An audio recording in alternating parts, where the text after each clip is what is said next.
El canal del Congreso presenta.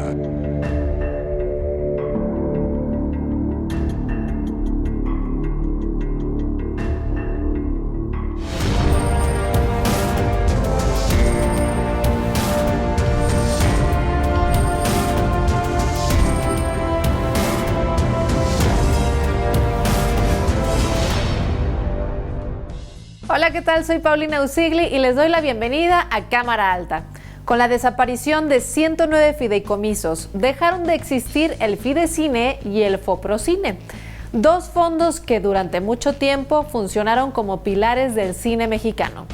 Al respecto, el Gobierno de México ha recalcado que los apoyos económicos dirigidos a los creadores nacionales no se han cancelado.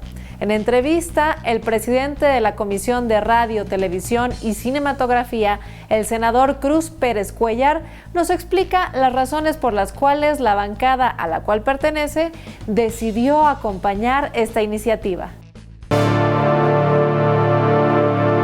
El Fidecine fue un fideicomiso federal para la producción, postproducción, distribución y exhibición de películas mexicanas que a lo largo de 18 años funcionó a través de convocatorias públicas y que apoyó a la creación de 230 largometrajes de índole comercial, entre los que se encuentran títulos como Temporada de Patos, Arráncame la Vida, Museo, El Violín, La Dictadura Perfecta y Ya no estoy aquí.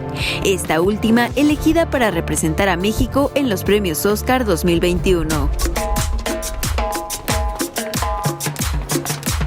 El mecanismo aportaba hasta 40% del costo total de una película. Sin embargo, en octubre del 2020, la Cámara Alta aprobó la desaparición de 109 fideicomisos, entre ellos el mismo Fidecine, una extinción que generó precaución entre miembros de la industria cinematográfica al considerar que este fideicomiso funcionaba como impulso para nuevos talentos. El senador Cruz Pérez Cuéllar, presidente de la Comisión de Radio, Televisión y Cinematografía, explicó el proceso que lo condujo a sumarse a esta iniciativa. Al principio lo que hice fue informarme, es decir, como presidente de esta comisión evidentemente recibí muchos mensajes con esa preocupación y fuimos varios, ¿no? Otros en otras áreas, y cuando ya hablamos con la gente de Hacienda y se nos dieron las garantías, pues nosotros ya estuvimos de acuerdo en la extinción. Pero también ya hay que aprovechar este momento para decir que si en alguna circunstancia no hay el apoyo, con mucho gusto estamos a la orden aquí en el Senado para presionar al gobierno federal y que sí se dé el apoyo al cine como se comprometió después de la aprobación de esta extinción. El senador también explicó las razones contextuales para aceptar el dictamen. Lo único que pasó es que de tener 109 fideicomisos, con algunos con dinero ahí guardado, con poca transparencia, hoy que estamos viviendo una crisis sanitaria, pues es mejor usar ese recurso para atender la pandemia. Hay algunos, ¿cuáles? El del cine, desastres naturales y el de deporte, que fueron los que realmente estuvieron en el centro del debate. Nosotros que aprobamos la extinción, ¿qué tenemos que hacer? Estar pendientes de que en esos temas efectivamente haya recursos para los desastres naturales, para apoyar al cine y para apoyar al deporte. Todo lo demás era realmente dinero que estaba guardado para fines, básicamente en muchos casos, hasta de corrupción. De acuerdo al plan de egresos de la Federación 2021, Hacienda destinará 191.6 millones de pesos al Instituto Mexicano de Cinematografía. El IMCINE será la figura encargada de incentivar proyectos fílmicos nacionales mediante 11 convocatorias anuales, entregando apoyos directos. Estamos ante un nuevo panorama que obliga a explorar otros caminos para continuar con la producción nacional. No solamente seguir habiendo el apoyo, sino con mayor transparencia, con una mayor vigilancia de los recursos, porque en general el tema de los fideicomisos fomentaba mucha más burocracia y realmente los apoyos eran menos efectivos derivado precisamente de eso.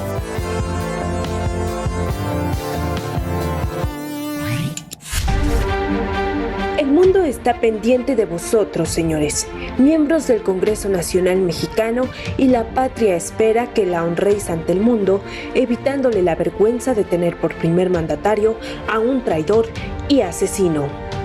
Es tan solo un fragmento del discurso original que Belisario Domínguez pronunció ante el Senado de la República el 29 de septiembre de 1913. un discurso que le costó la vida al ser asesinado por órdenes del dictador Victoriano Huerta, a quien señaló como usurpador de la presidencia y como asesino de Francisco I. Madero y José María Pino Suárez como colofón de la llamada Decena Trágica. El médico Belisario Domínguez llegó a la capital desde su natal Comitán para suplir al senador Leopoldo Gout, quien murió a los pocos días del asesinato de Madero y Pino Suárez. Lleno de indignación y tras escuchar el infame discurso que Victoriano Huerta pronunció el 16 de septiembre ante el Congreso, arengó a sus compañeros para exigir públicamente la destitución de Huerta. Aunque muchos le advirtieron del peligro, la única manera de obligarlo a guardar silencio fue cortándole la lengua y ejecutándolo. Belisario Domínguez Palencia nació en Comitán, Chiapas, el 25 de abril de 1863. Se graduó como médico oculista, cirujano y partero en la Sorbona de París, Francia. En vez de quedarse en el extranjero, regresó a su tierra natal para retribuir a su modesta comunidad. El doctor Domínguez publicó escritos denunciando la miseria de Chiapas debido a malos gobernantes y por medio de un periódico que fundó llamado El Bate, lanzó artículos en contra del presidente Porfirio Díaz. Belisario Domínguez nunca buscó a la política, pero esta lo encontró a él. En 1905 no había nadie más idóneo para ser presidente municipal de Comitán, un puesto que aceptó. En 1912 se convirtió en senador por Chiapas. Aún así, perdió la vida el 7 de octubre del año siguiente en la Ciudad de México tras imprimir y repartir en plazas públicas una de sus disertaciones. Su desaparición y muerte generó gran malestar social. En principio, los diputados chiapanecos exigieron una explicación y tomaron la resolución de constituir la Cámara en sesión permanente hasta obtener una respuesta, misma que recibieron a punta de bayoneta el 10 de octubre cuando Huerta mandó a encarcelar a los 83 diputados. Esa misma noche, el Senado tomó el acuerdo de suspender sus sesiones. Por su sacrificio, se considera un héroe nacional y desde la década de 1950 hasta nuestros días se entrega anualmente en el Congreso la Medalla Belisario Domínguez, con el objetivo de premiar la conducta de mexicanos que merecen admiración pública como el doctor Comiteco. Por su gran valor cívico, tiene motivos suficientes para ocupar un lugar de privilegio en el Muro de Honor del Congreso de la Unión, donde el nombre de Belisario Domínguez destella en lo alto con letras de oro.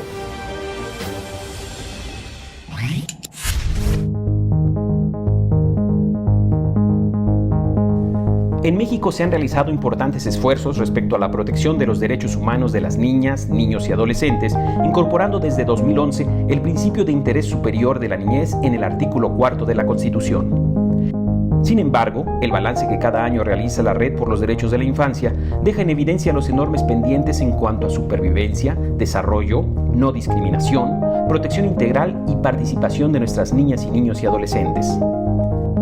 De ahí la enorme responsabilidad de la Comisión de Derechos de la Niñez y de la Adolescencia de la Cámara Alta, misma que trabaja conforme a 3 ejes rectores. Garantizar el ejercicio pleno del interés superior de la niñez.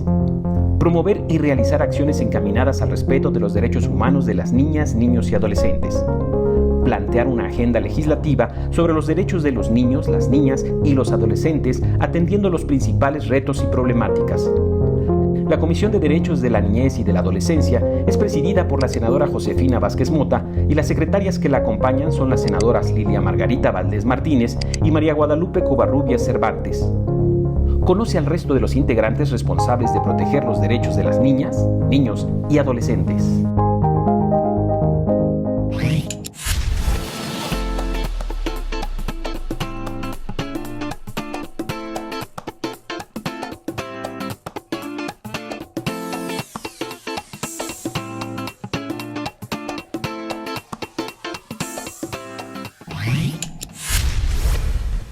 Según la Organización Mundial de la Salud, el 15% de la población del planeta tiene alguna discapacidad.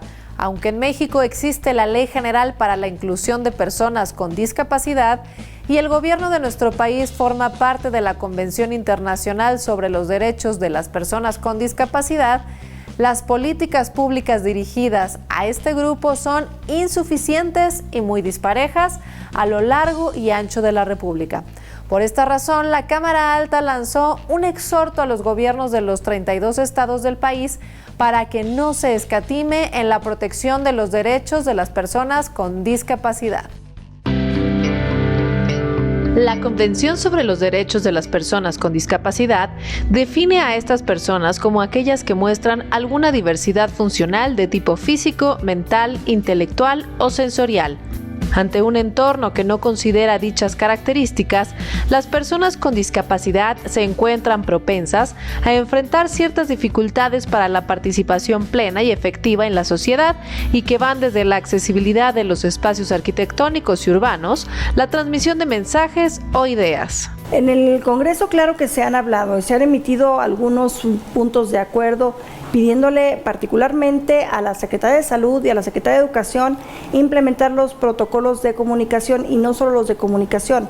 Hay personas que tienen necesidades educativas especiales asociadas o no a una discapacidad y que por esas necesidades educativas especiales necesitan un método curricular adicional al que se hace para todas las personas en torno al proceso enseñanza-aprendizaje. Aunque el proceso enseñanza-aprendizaje es individual, todas las personas aprendemos cosas distintas en tiempos distintos y en ritmos distintos. Por tal motivo, el Senado de la República exhortó a los gobiernos de las 32 entidades federativas a salvaguardar los derechos humanos de las personas con discapacidad, principalmente en los espacios e infraestructura pública, e impulsen campañas de sensibilización sobre el respeto a los derechos humanos de este sector de la población. De acuerdo con el último reporte del INEGI, en México hay 7.7 millones de personas con alguna discapacidad. De esta población, casi la mitad enfrenta alguna situación de pobreza, lo cual representa mayores dificultades para ejercer sus derechos sociales. Todas esas cosas dentro de la pandemia, hay que decirlo, quedaron sueltas. Es decir, las personas que necesitan este acompañamiento adicional por su discapacidad o por sus actitudes sobresalientes, se han tenido que conformar con la regla general que se utiliza pues para la población, digámoslo así, estándar. Son cosas que sin duda están generándose rezagos a partir de esta pandemia y que desafortunadamente no se han podido solventar. Las personas con discapacidad enfrentan condiciones pronunciadas de exclusión. Es por ello que senadoras y senadores coincidieron en que es indispensable que se generen las condiciones necesarias para que los espacios destinados a personas con discapacidad sean respetados y accesibles sin limitación alguna.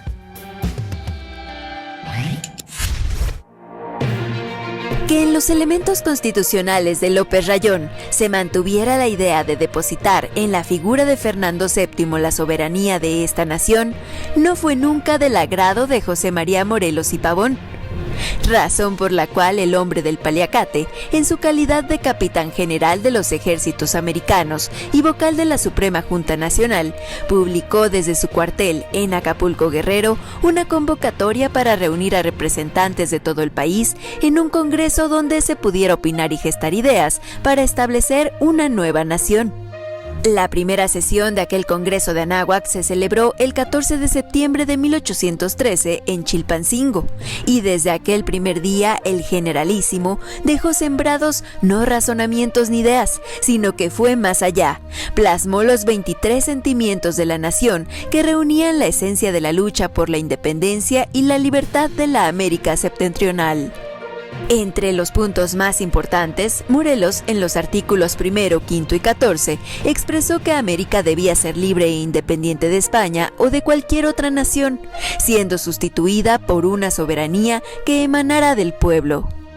En los artículos 13, 15 y 18 se atendieron a las necesidades puramente humanas, que fueron medulares para que, por primera vez, se reconocieran a todos por igual ante las leyes generales, se aboliera la esclavitud sin distinción de castas y no se volviera a permitir la tortura. Así comenzaron las sesiones del Congreso de Anáhuac, un constituyente itinerante que, debido a la persecución de los ejércitos realistas, partió de Chilpancingo a Tlacotepec. Posteriormente Tetela, Ajuchitán, Huetamo, Ario, Uruapan y Tripitio hasta llegar a Apatzingán, Michoacán, donde el 22 de octubre de 1814 se firmó el Decreto Constitucional para la Libertad de la América Mexicana, esto es, la Constitución de Apatzingán.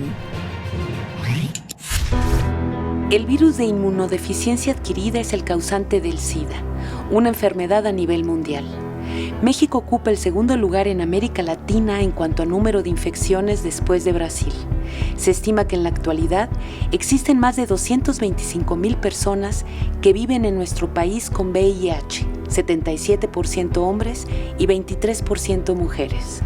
La epidemia del SIDA en México se encuentra en tendencia estable y concentrada en población adulta de 15 a 49 años.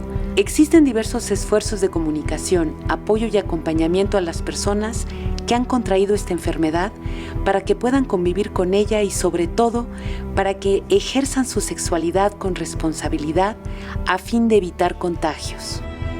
El VIH-Sida es una enfermedad que más allá de sus estadísticas enfrenta una profunda estigmatización debido a que su origen se debe a causa de contacto sexual entre otros. La discriminación de las personas a causa de este virus es inaceptable y debe combatirse. Por ello, desde la Cámara Alta se realizó un exhorto al Gobierno de México para que en su programa de salud se refuercen las acciones contra el VIH-Sida.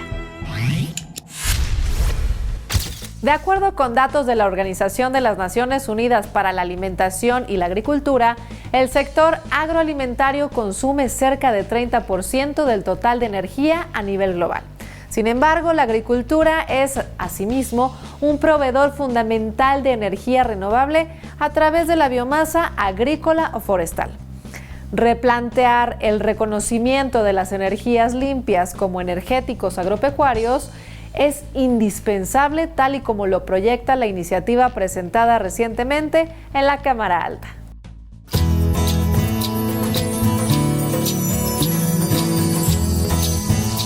Aun cuando la Agenda Mundial invita a incorporar las energías limpias en toda la cadena productiva, actualmente la ley solo considera al diésel, la gasolina, el combustóleo y la electricidad como energéticos agropecuarios, por lo que toda la política de apoyo gubernamental para incentivar al campo se centra exclusivamente en estos 4 tipos de energía.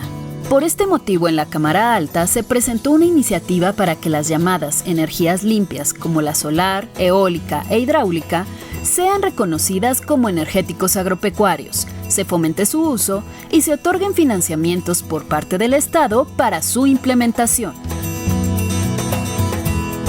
De acuerdo con datos de la Agencia Internacional de Energía, solo el 22.9% de la electricidad en México se genera mediante procesos amigables con el medio ambiente.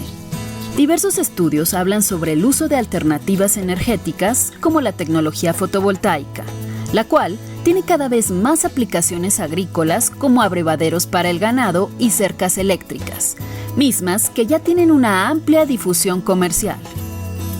Por otro lado, la energía eólica es aprovechada por medio de aerogeneradores en áreas de producción agrícola y ganadera, permitiendo el suministro de agua para riego de cultivos de pequeño follaje y la alimentación del ganado.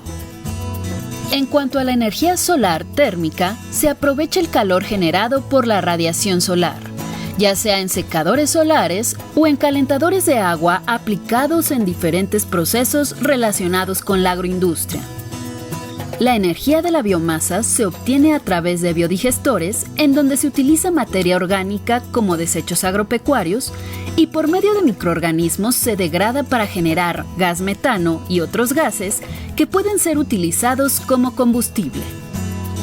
De ser aprobada esta iniciativa, se armonizarán las leyes en la materia con los Objetivos de Desarrollo Sostenible de la Agenda 2030 y las metas del Acuerdo de París, el principal instrumento internacional para reducir las emisiones de carbono y evitar el avance del cambio climático.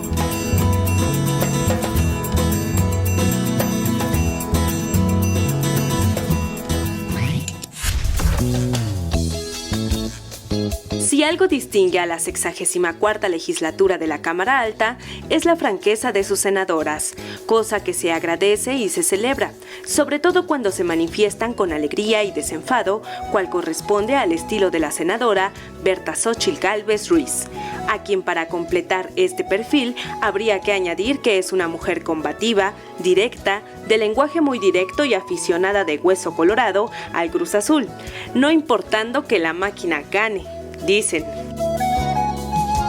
De ascendencia otomí, Xóchitl Gálvez nació en Tepatepec, Hidalgo, en 1963. En el Valle del Mezquital cursó sus primeros estudios. Sin embargo, para recibir la educación superior tuvo que emigrar a la Ciudad de México, dejando atrás una historia de violencia familiar y discriminación.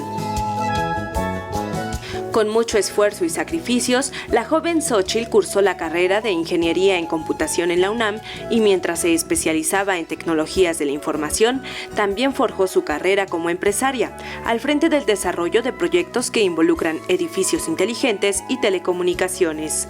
Con el nuevo milenio llegó para Xóchitl Gálvez un importante reconocimiento. Fue nombrada una de las 100 líderes en el futuro del mundo en el Foro Económico Mundial de Davos, Suiza. Aunque se dice apartidista, durante el sexenio foxista se unió al panismo y fue designada titular de la Comisión de Desarrollo de los Pueblos Indígenas, uno de los temas que más le ha preocupado en su trayectoria, ya que ella misma narra haber sufrido discriminación por el acento de su pueblo natal. En 2010 se postuló a la gubernatura de Hidalgo y quedó en segundo lugar. Entre 2015 y 2018 se convirtió en delegada de la Miguel Hidalgo en la capital mexicana. Sus recorridos por las calles de la demarcación, que eran transmitidos por internet y en ocasiones denunciaban a infractores, se viralizaron en varias ocasiones, gracias al empeño y valentía de la aguerrida jefa delegacional.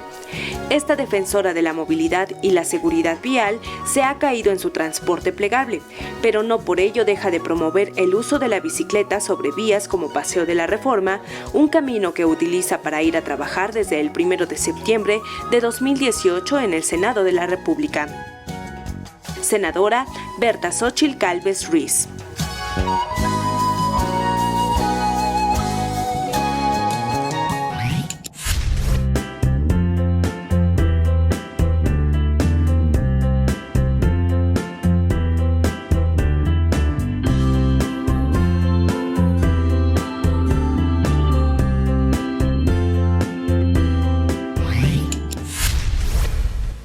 Antes de la aparición del COVID-19, ya existían dos pronunciamientos formales por parte del gobierno federal que calificaban a la obesidad y a la diabetes como emergencias nacionales de salud. En el caso de la obesidad, dicha emergencia se dispara debido a los riesgos de sufrir un evento cardiovascular o un infarto, para los cuales no existen criterios parejos de prevención y diagnóstico en el sector salud, según se alertó en la Cámara Alta. Se dice como un lugar común que sin salud no hay vida. Más allá de una frase, el tema de salud es una máxima, un principio de profunda importancia. Además de enfocarse en el individuo, comprende a la sociedad entera, engloba a todo un país.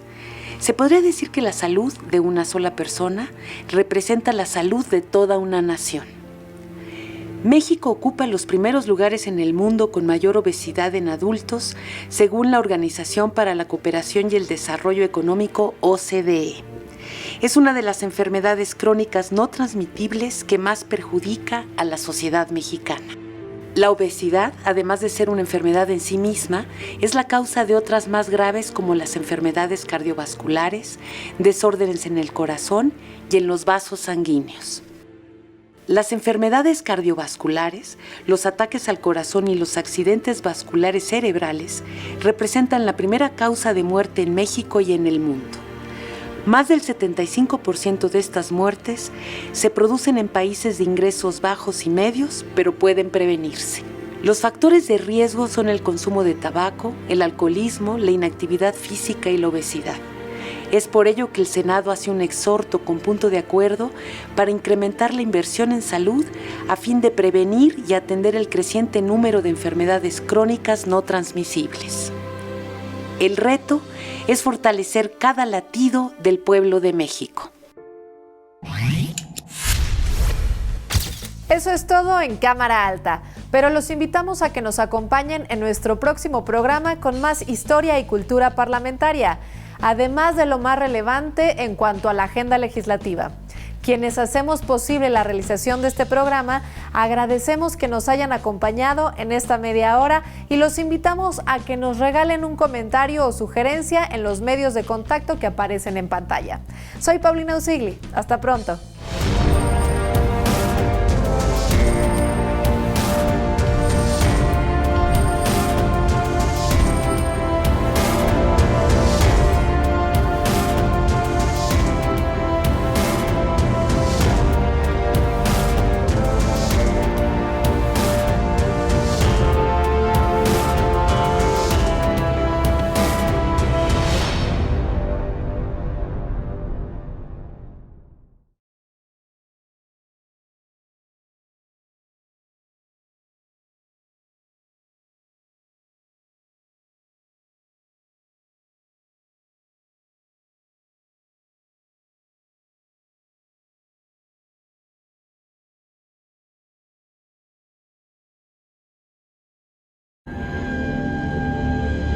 El canal del Congreso presentó